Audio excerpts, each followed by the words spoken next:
Hola, ¿cómo están? Que el Señor les bendiga en esta noche. Qué lindo es poder llegar a este momento de la palabra del Señor y poder ir a las Escrituras y poder hablar acerca de esta sección que tiene que ver con los atributos de nuestro Señor. En esta oportunidad vamos a compartir el atributo que tiene que ver con la santidad de nuestro Señor. Te quiero invitar a que vayamos juntos al libro de Isaías, capítulo 6. Isaías, capítulo 6. En la visión y el llamamiento de Isaías, hay algo que yo quiero resaltar y compartir en este momento. ¿Sí? Isaías capítulo 6, versículo 1 dice: En el año que murió el rey Usías, vi yo al Señor sentado sobre un trono alto y sublime, y su falda llenaban el templo. Por encima de él había serafines, cada uno tenía 6 alas, con 2 cubrían sus rostros, con 2 cubrían sus pies, y con 2 volaban. Y el uno al otro daban voces diciendo: Santo, Santo, Santo, Jehová de los ejércitos, toda la tierra está llena de su gloria. Qué interesante es ver en este pasaje de la palabra del Señor, mi querido hermano, mi querido amigo. Vemos aquí a Isaías en una visión, donde él está delante del trono del Señor, un trono alto y sublime.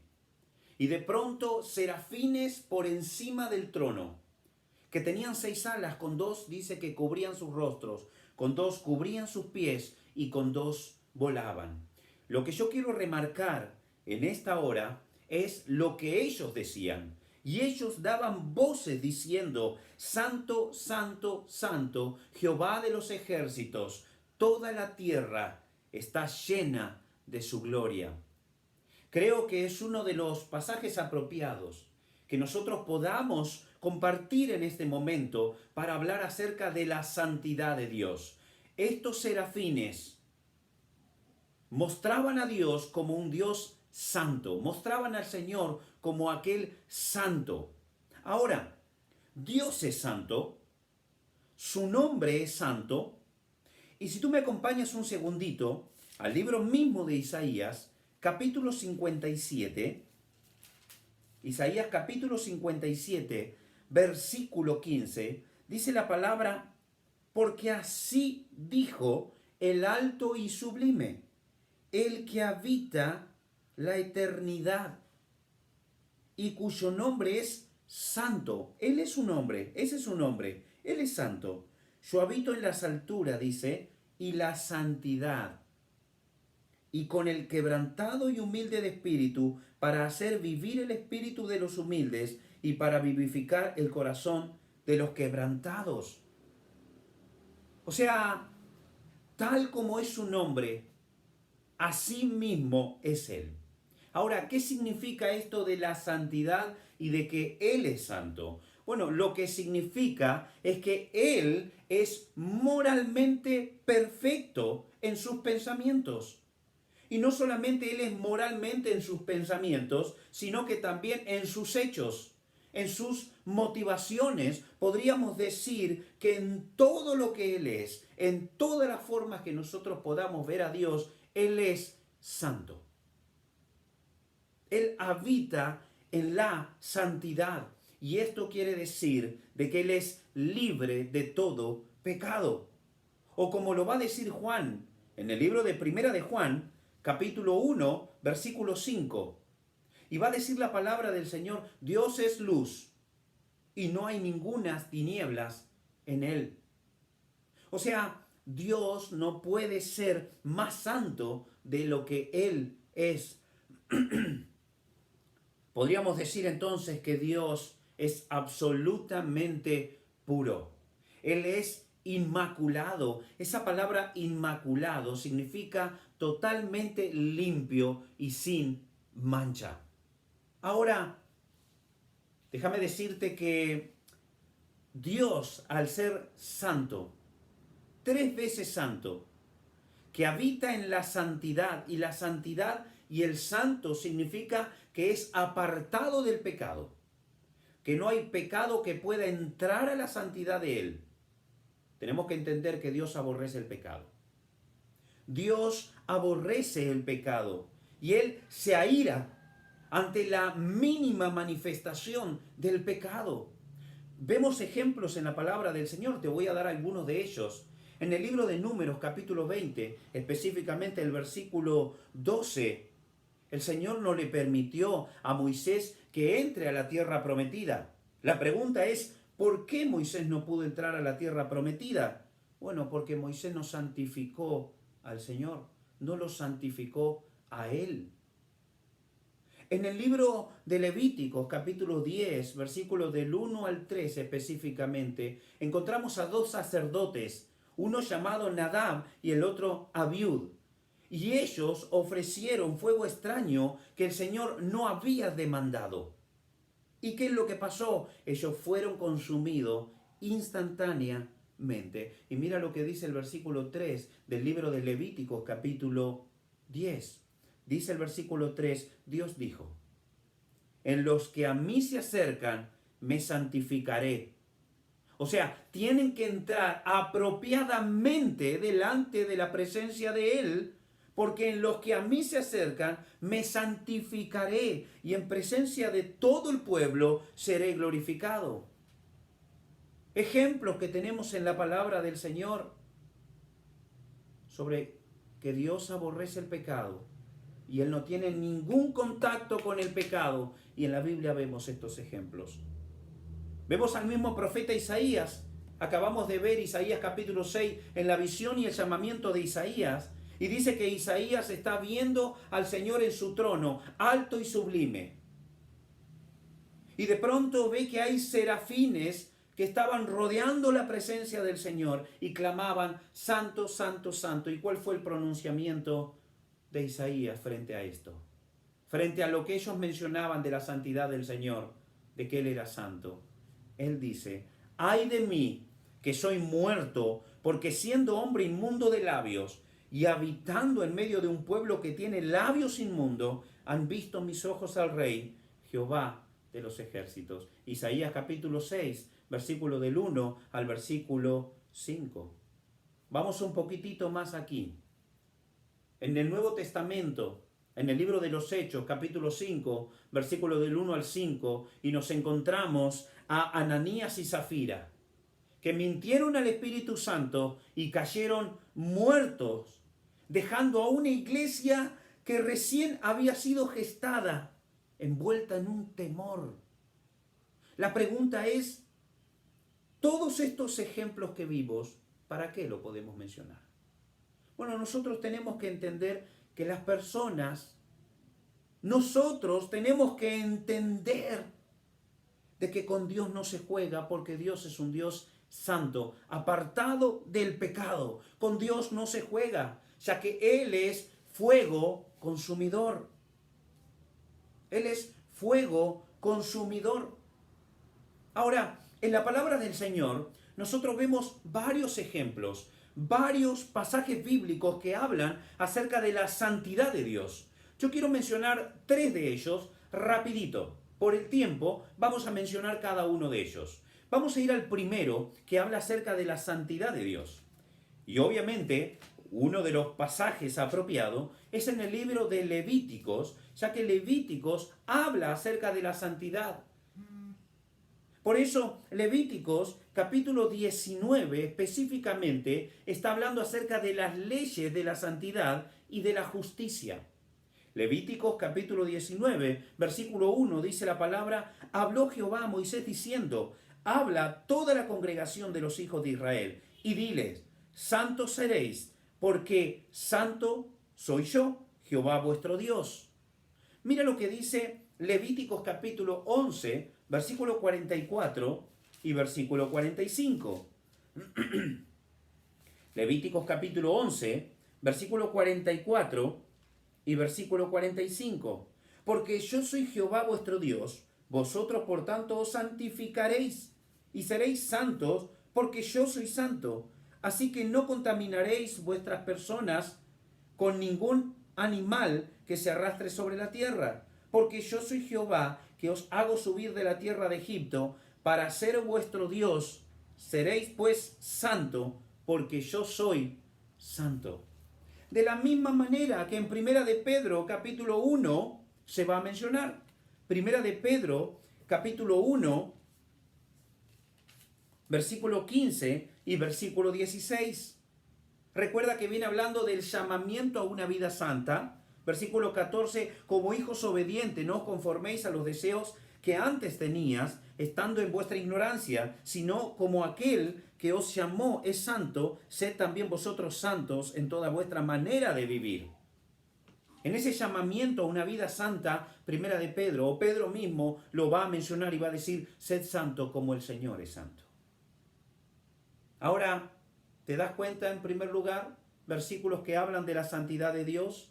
Levíticos capítulo 19, versículo 2, Levíticos capítulo 11, Primera de Pedro.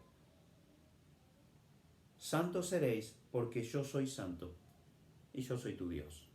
Segundo pasaje. Quiero que me acompañes al libro de Habacuc.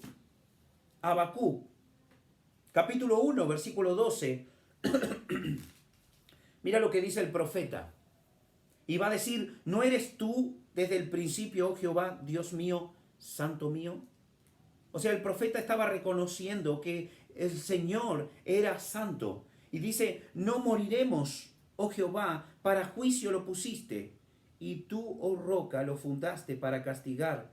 Y mira lo que dice el versículo 13, muy limpio eres de ojos para ver el mal, ni puedes ver el agravio, ¿por qué ves, a los menospreciadores y callas cuando destruye el impío al más justo que él? Y ahí continúa la lectura bíblica. Ahora, mira lo que dice el profeta aquí que me llamó la atención. Él va a decir, oh Jehová, Dios mío, santo mío. Y en el versículo 13 va a decir, muy limpio eres de ojos para ver el mal, ni puedes ver el agravio. Ahora, esto no quiere decir que Dios no ve lo que está pasando. Porque Él ve cada pecado que uno comete, Él lo ve. Y vamos a ir viendo, y van a ir viendo los atributos del Señor, y Dios es un Dios que ve. Pero lo que quiere decir este pasaje es que Él no puede mirar el pecado con aprobación, porque Él no aprueba el pecado, porque Él es santo y no puede pasar por alto la iniquidad. Él no puede tolerar el mal. Eso es lo que está diciendo el profeta Habacuc. Ahora Levíticos capítulo 19, Habacuc capítulo 1, hay otro pasaje también. En el libro de Apocalipsis capítulo 4, la visión de Juan. Apocalipsis capítulo 4, versículo 8, pero antes de leer el 8, comienza el versículo 1 diciendo, después de esto miré y he aquí una puerta abierta en el cielo, y la primera voz que oí, como de trompeta hablando conmigo, dijo, sube acá y yo te mostraré las cosas que sucederán después de esta. Y al instante yo estaba en el Espíritu, y he aquí un trono establecido en el cielo, y en el trono uno sentado. Versículo 3, y el aspecto del que estaba sentado era semejante a piedra de jaspe, de cornalina, y había alrededor del trono un arco iris semejante al aspecto a la esmeralda. Versículo 4, alrededor del trono había 24 tronos, y vi sentado en los tronos a 24 ancianos. Versículo 5, y del trono salían relámpagos y truenos y voces, y delante del trono ardía 7 lámparas de fuego, las cuales son los siete espíritus de Dios. Versículo 6, y delante del trono había como un mar de vidrio semejante al cristal. Versículo 7, y el primer ser viviente era semejante a uno como un león, dice en un león, y el segundo era semejante a un becerro, el tercero tenía rostro como de hombre, y el cuarto era semejante a un águila volando. Y aquí viene el versículo 8 diciendo, y los 4 seres vivientes tenía cada uno 6 alas, y alrededor y por dentro estaban llenos de ojos, y no cesaban día y noche de decir, santo, santo, santo, el Señor Dios Todopoderoso, y el que era, y el que es, y el que ha de venir. Qué hermoso pasaje, mi querido hermano, de poder compartir. Lo que yo quiero resaltar en esta porción de la palabra del Señor es el uso triple de la palabra santo. Y este uso triple de la palabra santo no es una simple repetición para decir, Él es santo, santo, santo. Sino que lo que podríamos nosotros decir es que el significado es que el Señor es santo al grado más alto. Él es santo al grado más alto. Ahora, hay varios pasajes que hablan acerca de la santidad. Pero si nosotros hacemos un recorrido, por ejemplo, en el Antiguo Testamento, vamos a ver que el Señor, ¿sí?, enseñó el significado de la santidad por medio de lecciones gráficas. Por ejemplo, un ejemplo que nosotros podemos ver tiene que ver con el sacerdocio. Y cuando hablamos del sacerdocio, el sacerdocio mostraba que tanto para el hombre, tanto para los hombres como para mujeres pecadores, para poder entrar a la presencia del Señor, al acceso de ese Dios santo, debían acercarse por medio de un mediador. Y tenía que ver con ese sacerdote. Podemos ver también el sistema de los sacrificios. Y este sistema decía que los hombres y mujeres caídos podían acercarse al Dios que era 3 veces santo, solo con la sangre de un sustituto crucificado. El ritual del templo tan solo permitía a un hombre de una raza o de una tribu o una familia para entrar a la presencia de Dios una vez al año. También podemos ver las leyes respecto al matrimonio, a la ropa, a las comidas limpias o inmundas, a las limpiezas ceremoniales. Y todo esto proclamaba que Dios es un Dios santo y Él requiere que su pueblo sea santo. Ahora, llegamos al Nuevo Testamento. Llegamos al Nuevo Testamento y vemos cómo la santidad va a tomar forma, va a tomar cuerpo de hombre. Y vemos al Dios hombre, o sea, a Cristo Jesús. Y podemos decir que Él fue el único, la Biblia dice que Él fue el único que vivió una vida perfecta en esta tierra. Si tú me acompañas a 2 de Corintios, capítulo 5, 2 de Corintios, no 2 de Corintios, 2 de Corintios, 2 de Corintios, no 1 de Corintios, 2 de Corintios, capítulo 5, versículo 21, dice la palabra del Señor. Al que no conoció pecado, por nosotros lo hizo pecado, para que nosotros fuésemos hechos justicia en Dios. O sea, el Señor Jesucristo no conoció pecado. Primera de Pedro, capítulo 2.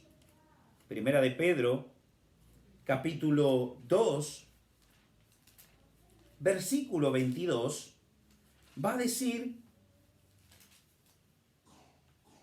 y el que no hizo pecado, ni se halló engaño en su boca.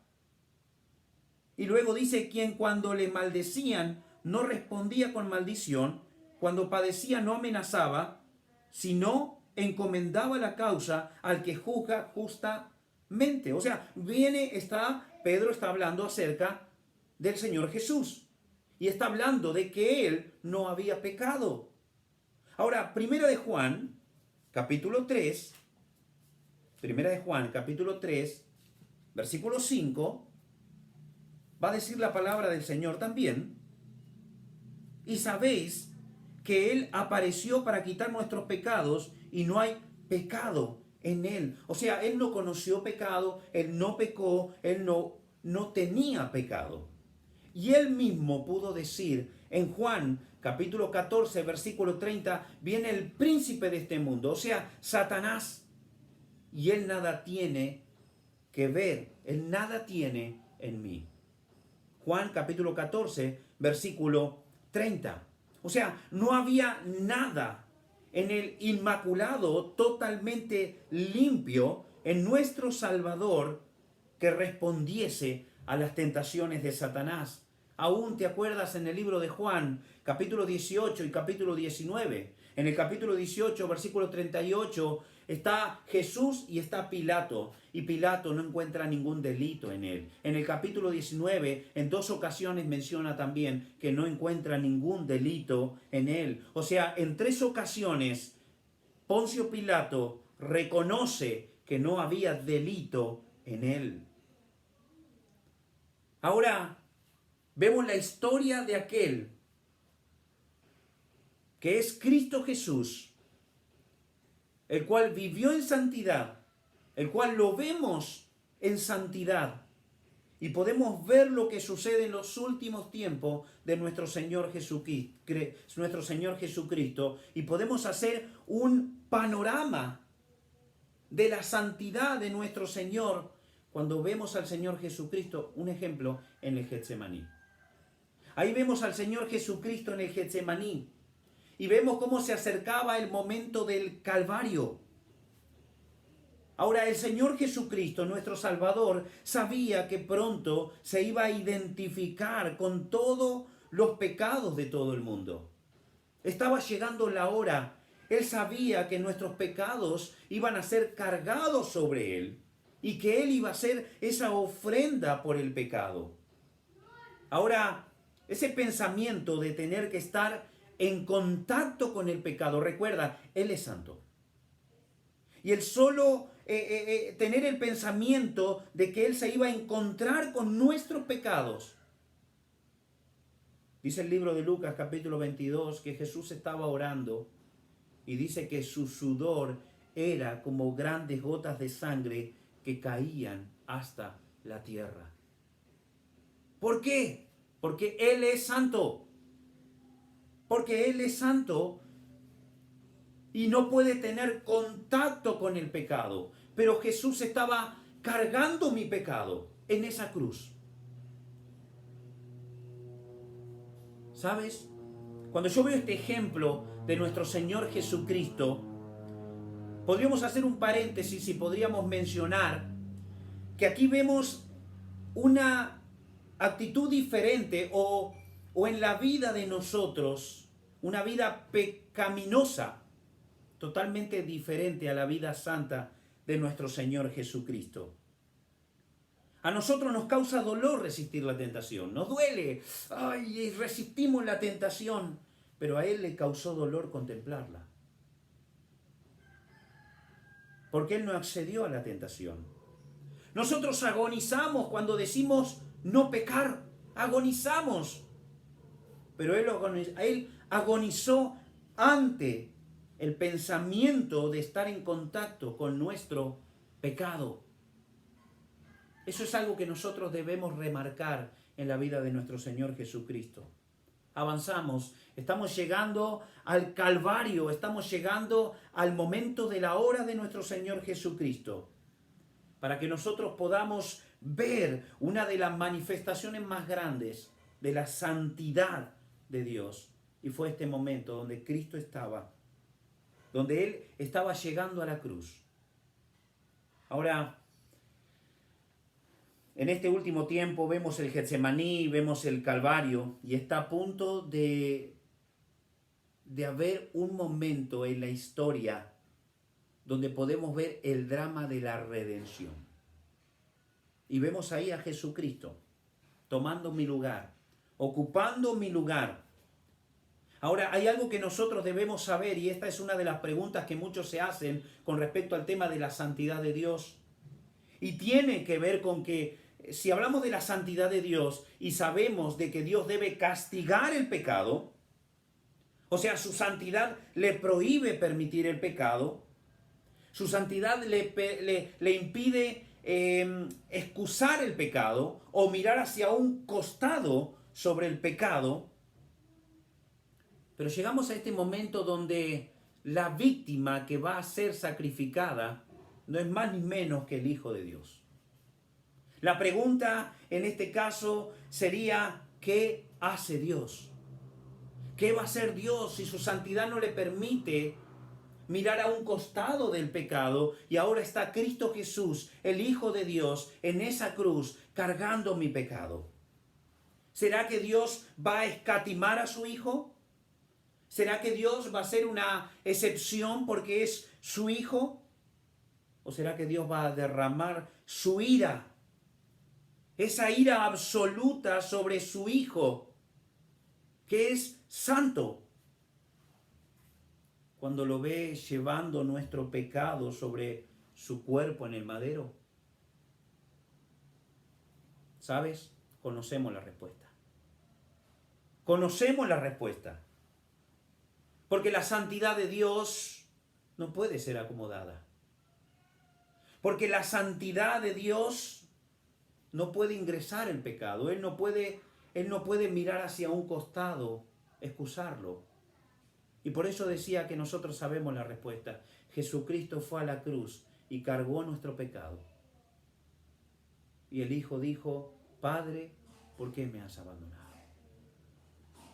El Señor Jesús no estaba cargando su pecado, estaba cargando el mío y estaba cargando el tuyo. ¿Sabes? La santidad de Dios le costó a Dios lo más querido. En el Calvario, Jesucristo estaba muriendo en esa cruz por mí y por ti. Y Él me estaba haciendo santo a mí, para que yo pueda ver la santidad de Dios y yo pueda entrar a la presencia de nuestro Señor. Yo creo, mi querido hermano, que nosotros deberíamos vivir una vida eternamente agradecidos por lo que el Señor Jesucristo hizo. Él decidió pagar el precio por mí, para que tú y yo podamos entrar delante de aquel que es santo, porque no hay nada impuro que pueda ingresar delante de Él. Ahora, yo tengo una pregunta para hacerte, y la pregunta es: ¿qué efectos prácticos deberíamos nosotros tener en nuestra vida cuando escuchamos la verdad de la santidad de Dios? ¿Qué efectos prácticos deberíamos nosotros tener en nuestra vida cuando escuchamos acerca de la verdad de la santidad de Dios? Y creo que nosotros, al contemplar la santidad de Dios, automáticamente deberíamos entender que cuando contemplamos la santidad de Dios, esto debe producir en nosotros un sentido de temor reverencial. De la misma forma que en la antigüedad el sacerdote, el sumo sacerdote, tenían que tener una vestimenta específica para entrar delante de la presencia del Señor, porque Él es santo. Porque Él es santo. Querido hermano, pensamos en la iglesia contemporánea, en el tiempo actual donde nosotros estamos viviendo. Y lo que podemos ver es una postura decadente frente a la santidad de Dios. Muchos miembros, muchos hijos de Dios, no nos preocupamos por la pureza. No nos preocupamos por nuestra integridad. No nos preocupamos por tener vidas consagradas, vidas santificadas al Señor. Hermano, escucha. Personas que hemos sido rescatados de nuestra vana manera de vivir, deberíamos vivir una vida agradable al Señor. Jesucristo en la cruz me hizo santo y abrió las puertas que antes estaba cerrado, había un velo que nos cubría de la santidad de Dios, pero ahora Cristo Jesús rompió ese velo, abrió ese velo para que tú y yo podamos tener contacto con Él, con el Santo. Y qué poca reverencia tenemos cuando vamos delante de la presencia del Señor. El ver el atributo de Dios me hace pensar a mí cuán reverente soy delante de mi Señor. Yo quiero orar y terminar en este momento. Y quiero que me acompañes para orar y darle gracias al Señor. Porque dice la palabra del Señor que sin santidad nadie puede ver a Dios. Y el Señor me hizo santo. Y eso implica que yo debo vivir una vida santa. Padre, te doy gracias. Gracias, Señor, porque tú eres santo. Y gracias, Señor, porque al ver tu santidad, podemos decir, como dijo Isaías, ay de mí que soy muerto, porque no puedo estar delante de ti. Pero así como ese carbón encendido que puso ese serafín en la boca de Isaías, tú enviaste a Cristo Jesús, quien murió en la cruz, para hacerme santo, para que yo pueda tener una relación personal contigo y pueda disfrutar de tu presencia. Aquel que es 3 veces santo, yo puedo tener una relación con Él por los méritos de mi Señor Jesucristo. Gracias, Señor, porque moriste por mí en esa cruz.